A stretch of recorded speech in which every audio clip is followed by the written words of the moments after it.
Law Call. Hi there, good morning. Thanks so much for staying up with us. Welcome to Law Call. We'll have the answers to your legal questions. Here's what's coming up tonight on the big program. In our caller segment, we'll be discussing all types of personal injury claims. If you've been injured and you don't know what to do, we invite you to give us a call right now at 803-442-4551. A little bit later on in the program, we are going to talk about how lawyers can help you out on various insurance issues like homeowners insurance.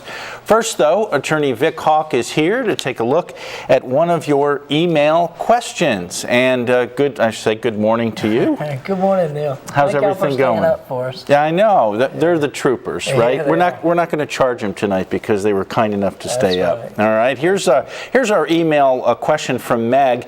She says that her pharmacy gave her the wrong medication. She did return it, and she wanted to know if she maybe could go to court for making them, for kind of being untrustworthy about it, Vic. Yeah, we see this stuff in law school. It's a tort theory. This legalese way of saying negligent infliction of mental distress. In other words, because the pharmacist was negligent and it caused her mental distress because she was given the wrong medication, whether or not you'd have the right to pursue a claim. In Georgia, we don't recognize it, but we do recognize intentional infliction of mental distress, where you intentionally cause someone potential harm. Say, for example, if the pharmacist intentionally gave her the wrong medication. Otherwise, you really wouldn't have a claim at all. And in fact, it's the very question. The first time I ever stood up in law school, I stood up for 45 minutes, couldn't answer one single question. And then I waited a whole year before the professor called on me again, but I was ready the next time. So if you have a situation like that in Georgia, you wouldn't be able to file a claim against the pharmacy unless it was intentional.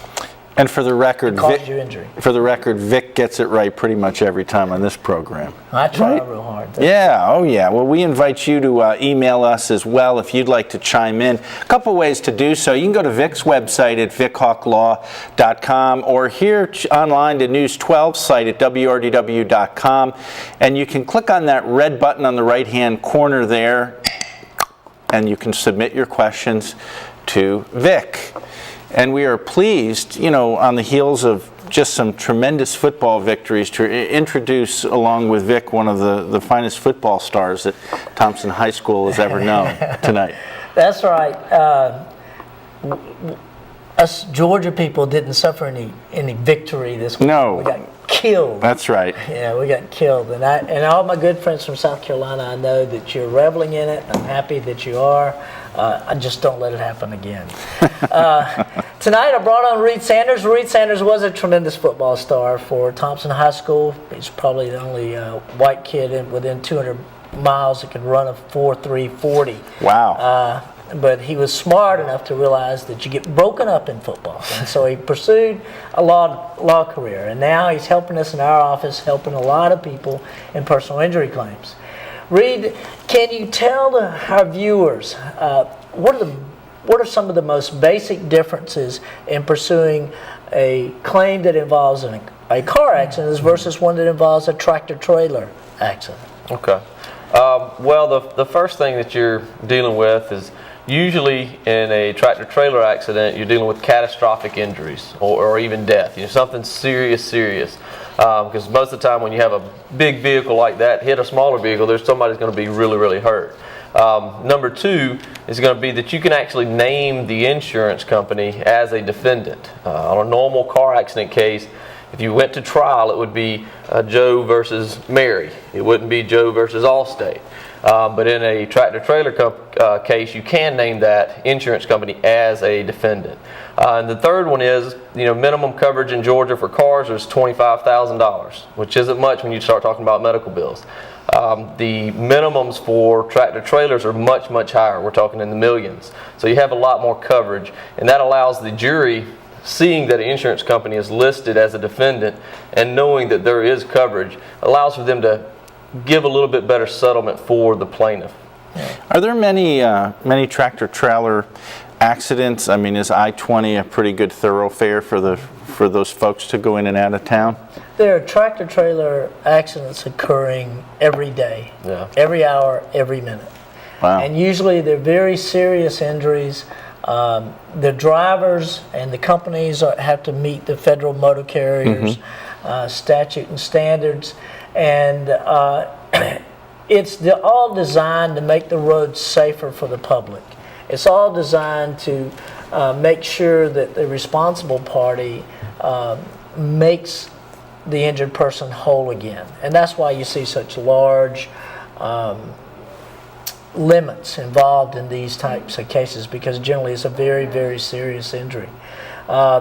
When you're dealing with a car accident, you're not allowed to disclose that there's insurance, and some of my good friends, some of my good defense lawyers will stand up in front of a jury and say, please don't render a verdict against Mary here. She's a good lady, and all that's good, but the fact is every person that causes injury to another is supposed to make the other person whole again. And luckily, with regard to tractor trailer wrecks, the insurance companies are brought into the action, and the jury can better assess whether or not that judgment can be one that makes the other party whole again. Want to remind our viewers again of the telephone number to call. And again, tonight's topic, all about injuries. If you've had any kind of a car accident, that would certainly constitute an injury. The number is 803-442-4551. But all about injuries is more than just car accidents. And Reed, how would someone at home know that maybe they could have a personal injury case? Well, there's a lot of times where you have, we've talked about on the show a couple of times that there's situations where you may even be at a friend's house or a relative's house, and then you injure yourself over there. The situation, what you got to think about is was it a hazard that caused you the injury? And I think that's where people get caught up on not knowing if they have a case or not. Like I said, if you're at a friend's house or whatever, if you fall or do something to hurt yourself, you may not have a case. But if there's a hole in the grass or something and you step in it and break your ankle, and the homeowner knew of the hole, then obviously they should have warned you about it or fixed the hole. And that's what's, for Georgia law is called a hazard, and that's what would cause the injury there. So you may have a claim in something like that. Yeah. And just having a claim means this, that you're not responsible for the injury that you're suffering from, and you're not responsible for the medical bills that you've incurred. You're not responsible for the loss of income when you're unable to work. Some other party is. And it's all designed to make our whole society safer, because if you're allowed to maintain your premises in a way that's unsafe for those that visit, then people really wouldn't care whether or not they injured one another. And if you allowed that to occur without having insurance coverage, then who's going to pay for that loss? It'll either be the person injured or the public, one or the other. And instead, we shifted that burden to the insurance side, so that if you create a hazard, allow a hazard to be on your premises, and you injure another person, the insurance company steps in and makes that person whole again. What's sort of the tipping point, if you will, between someone trying to settle their case on their own or bringing in a law firm to try to get it settled? What should be the criteria in that? That's a tough question. I'll try to answer it pretty quickly. I think a lot of it depends on the type of case.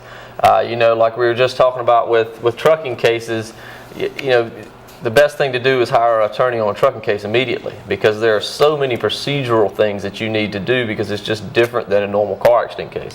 So a case like that, you would need an attorney immediately. But if you had a 1 or 2 visit car accident case, then you may be able to do it on your own if liability is not an issue and you don't have any problems.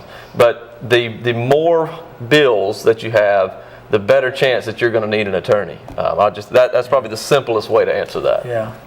Makes good sense. Absolutely. Well, we're just getting started, and if you could, please give us a call. We're lonely here. We'd like to hear from you. 803-442-4551 is our telephone number. Again, we're talking about all about injuries. Stick around. You're watching News 12 Law Call. If you think you just need something to protect your house from fire or storm damage, think again. That type of insurance isn't homeowners insurance. It's called hazard insurance or casualty insurance. Homeowners insurance is a bit broader. It will protect you against people who are hurt on your property. Let's say someone falls on your front porch steps. You knew they were bad and you should have fixed them. You're covered. If you or one of the kids hits a ball and hurts a bystander, or if your dog bites a guest, your homeowners will cover your liability up to the limits of your insurance. Plus, homeowners policy will probably cover some of the medical bills. Even a relatively minor injury like a broken foot or stitches at the emergency room can run into hundreds, if not thousands of dollars.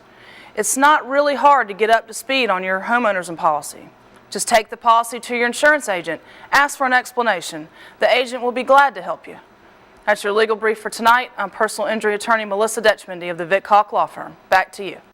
And speaking of which, you guys are kind of dealing with a tree case that's sort of similar to what Melissa was sharing there in the legal brief. Absolutely.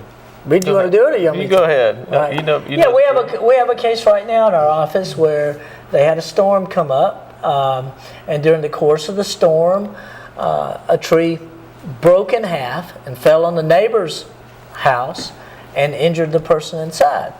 Under a circumstance like that, if the storm caused the tree to break and it was a healthy tree, then that would be something that the person whose house was damaged and the person who was injured would have to file under their own casualty insurance.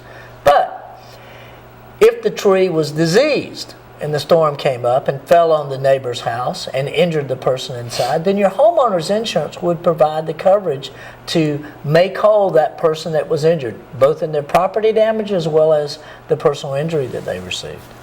And I think it's important to note too.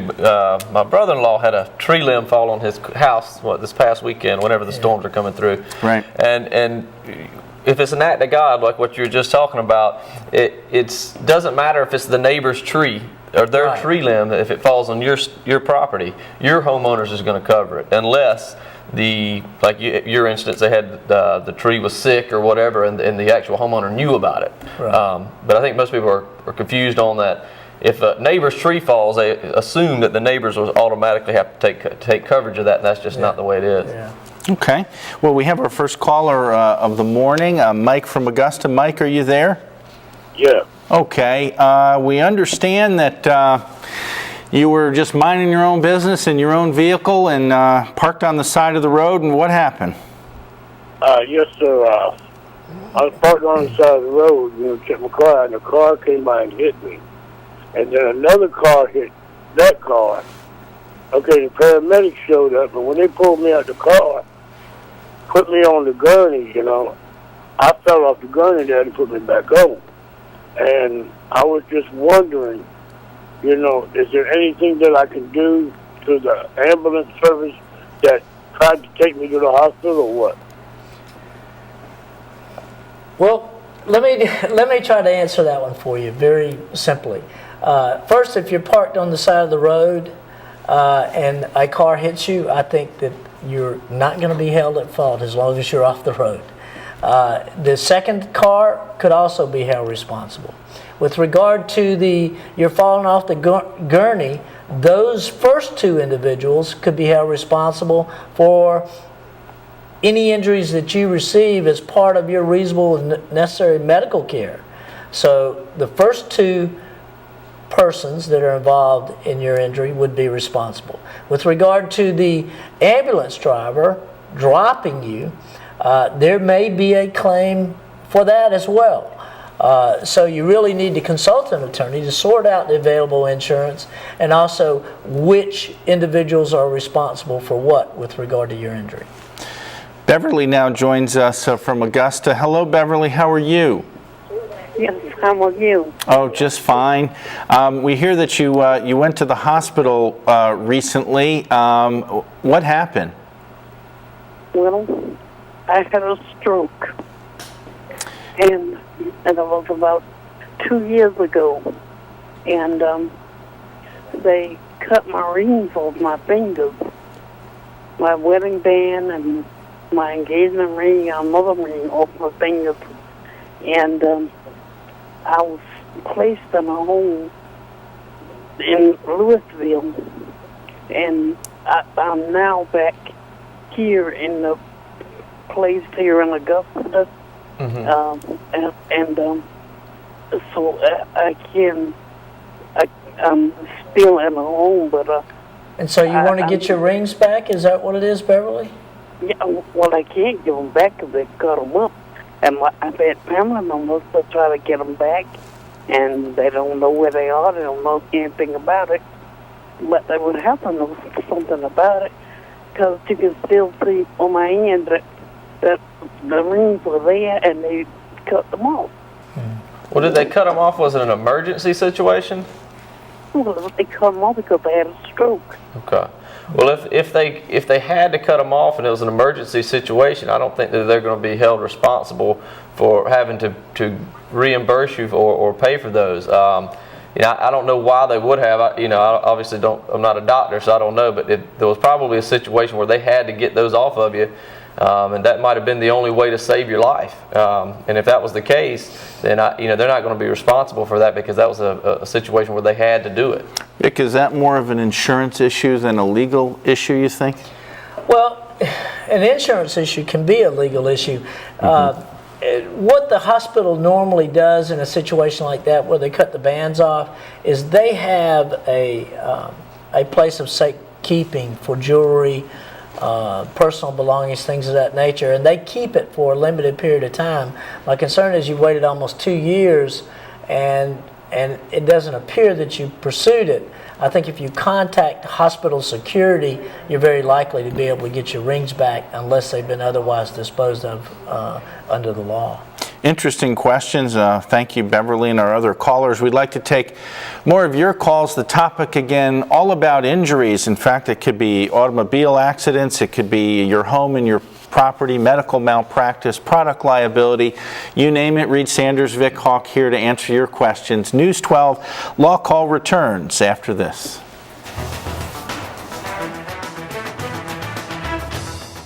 Once again, you can call us in this last segment at 803-442-4551. That's what Ralph has done from Augusta. Ralph, how are you this morning? All right. I'm a loyal viewer every Sunday night, and I heard the comment about being lonely, so I came up with a good question. Thank you, Ralph. We're sorry that it's a real-life situation, though. You got into an accident, right? Well, this has been a few years ago, and the final question I have for you, you understand. I was in an accident on 15th Street. It was early in the morning. I was coming back home from taking my wife to work, and I was aware of the traffic around me, and someone hit me from the back, and I was knocked out, and when I came to, I was presented a traffic ticket by a patrolman, and I started to question why I was told to stand back and keep my mouth shut. So I took it to court because I knew I wasn't wrong, and when I went to court, I had called my insurance company and told them that I was taking to court, don't pay that woman's claim. And they said, okay, so I took it to court, and the judge came in, and I had photo evidence, and the judge said it was my fault and her fault. So my insurance company would pay for my claim, and her insurance company would pay for her claim. Right. But in the process, I found out that my insurance company had already paid her claim. Did I have any recourse against my insurance company?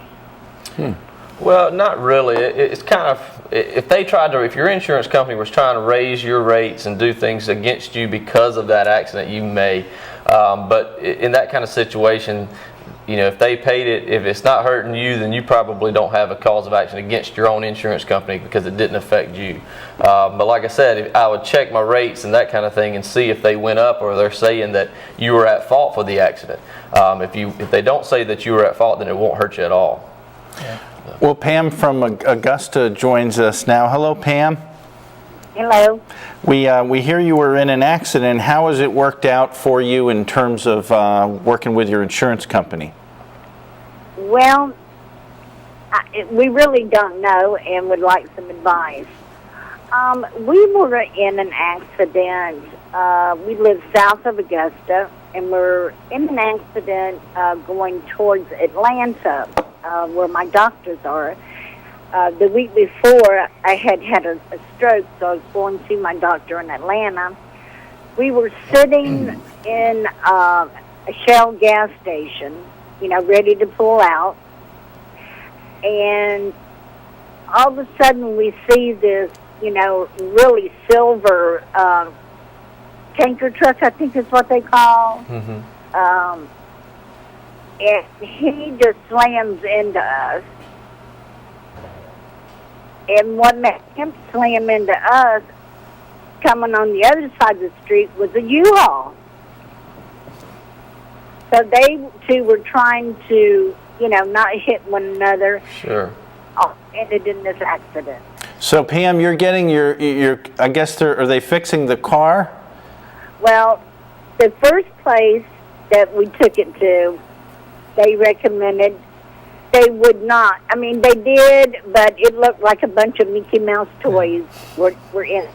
Yeah. The second time, we took it to a Toyota dealer, and they kept it for about 3 months. Yeah. And we had to rent a car. Pam, they're not paying your medical bills? Is that what the problem is? Right. Okay. Because I had to be transferred, Right. in the next thing to Athens. Yeah. And all the blood work and all of that, hasn't been done, because Medicare just keep sending them back. Pam, let's try to help. Pay them. Yeah. Let us try to help you out here, okay? With regard to your car damage, if they worked on the car and they've tried to fix the car and they've covered your loss of use during that time, then that's done. That's a completely separate claim. With regard to your personal injury, until you've reached maximum medical improvements, you shouldn't try to settle your claim. And they don't pay the medical bills in advance. They pay the medical bills when you've reached maximum medical improvement and you have the total there.